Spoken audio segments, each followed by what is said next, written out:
people struggle with Fantasie-Impromptu, and in most cases it ends up sounding like this. But if you want to improve your techniques, I have something for you today. Today I'll show you 3 essential principles that can make this piece not only playable, but deeply musical.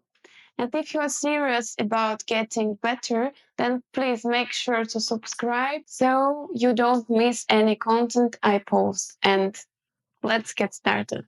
Let's begin with the most misunderstood part, the polyrhythm. The famous 3 against 4 rhythm, right? Everyone talks about it, but most people just try to calculate it. If you focus on numbers, it gets mechanical. But if you focus on the phrase, the leading voice, everything falls into place. Let the right hand sing and left hand support. And there are 2 supporting spots if you look closely, 1 and 2. And you have to make not the accents, but the right movement. I'm moving side to side and my wrist is completely flexible. That's the key. So if you will move all hands, it will not function.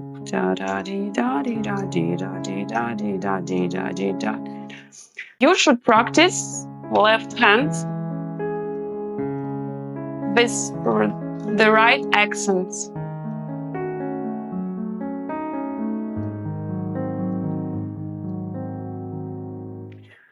And exactly in these points, the right hand will be supported with the left one. So here, movement with the left hand, and you are supporting the right one. Here, movement with the left hand, and you are supporting the right one. The second thing you have to practice is cut pieces till the supporting point. Then go further.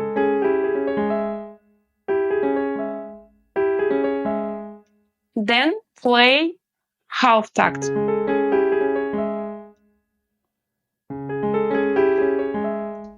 Do the same with the next half takt. At first,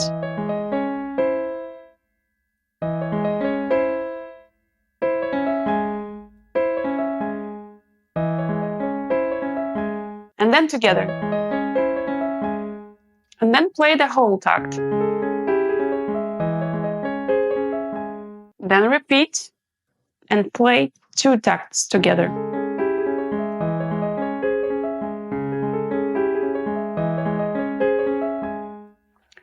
Do the whole polyrhythm this way, and please never rush. So keep the tempo minimal. This way you will control everything.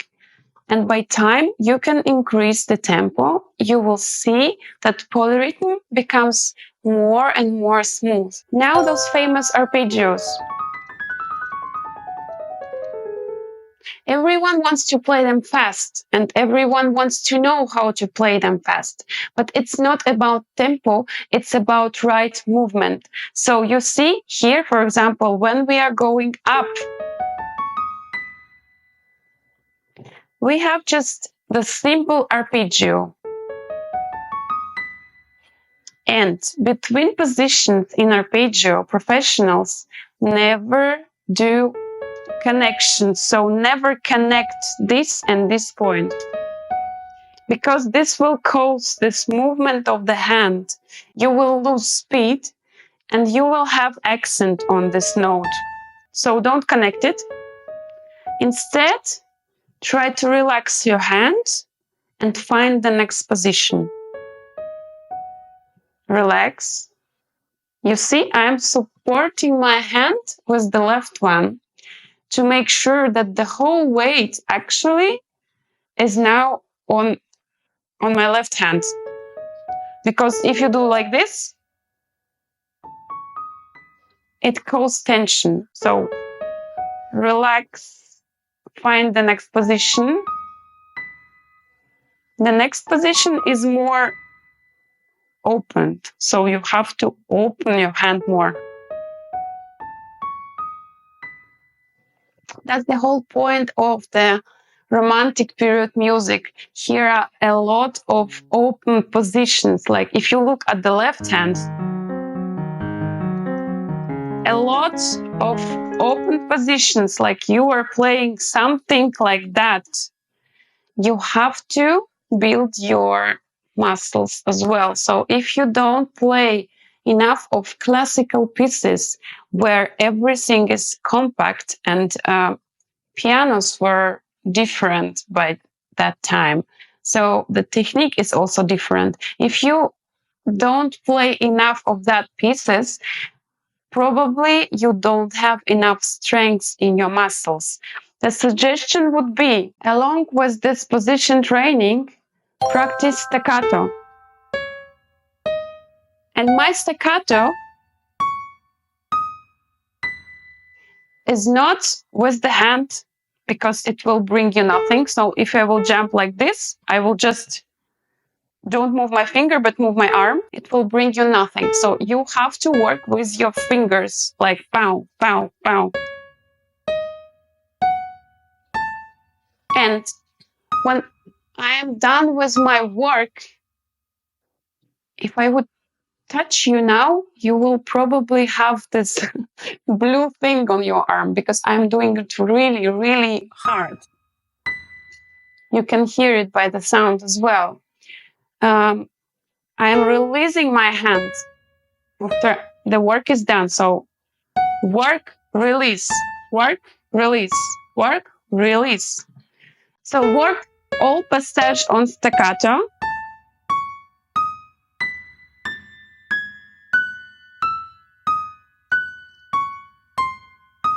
And so on, few times. All the things I'm talking here, they take some time. So if you will practice 1 week like this, you will see the difference. The next thing would be here.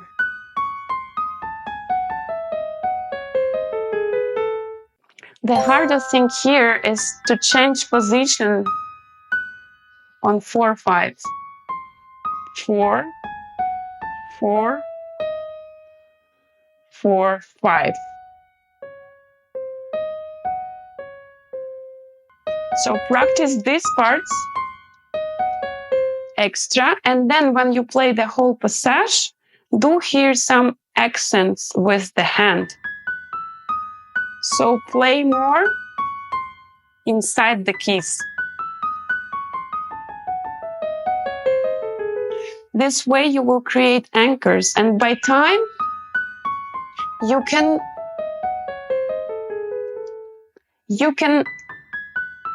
do it not so obviously. This way your hand will know, aha, here by fast tempo I have this anchor, so I can keep moving.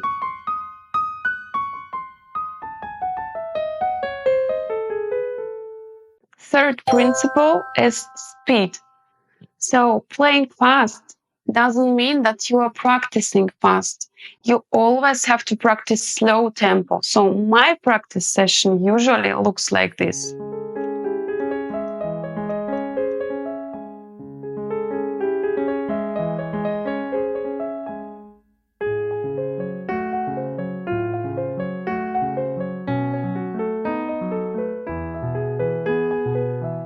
This way, I'm controlling everything, the motion, the phrasings.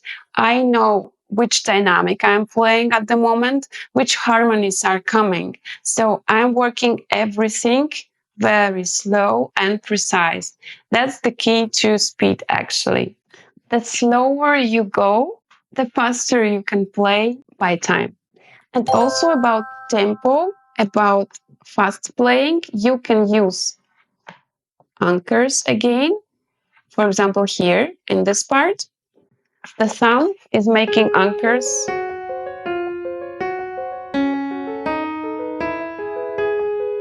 So my thumb is actually hitting the keys very, very, very strong. Now I'm emphasizing this movement, of course, but the key is to feel the movement right and then minimize it. So for practice purposes, please emphasize the movement.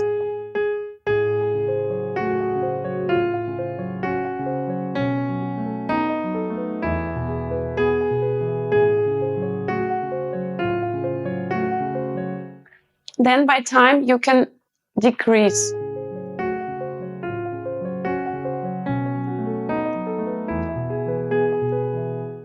But singers in the opera, when you come close to them, they are singing so loud because they have to hit the zal. Here, the same principle. This melody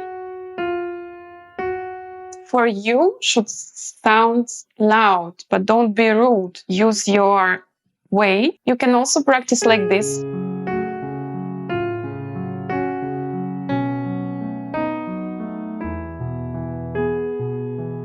And then add the remaining notes.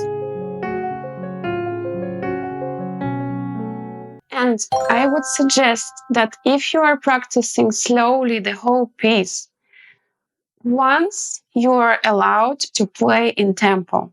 So to one performance in the tempo, you have to practice 1 hour slowly. That's the principle.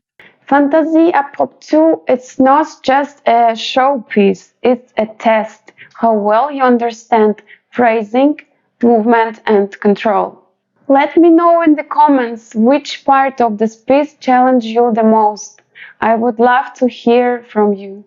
If you found this video helpful, please give it a like and subscribe.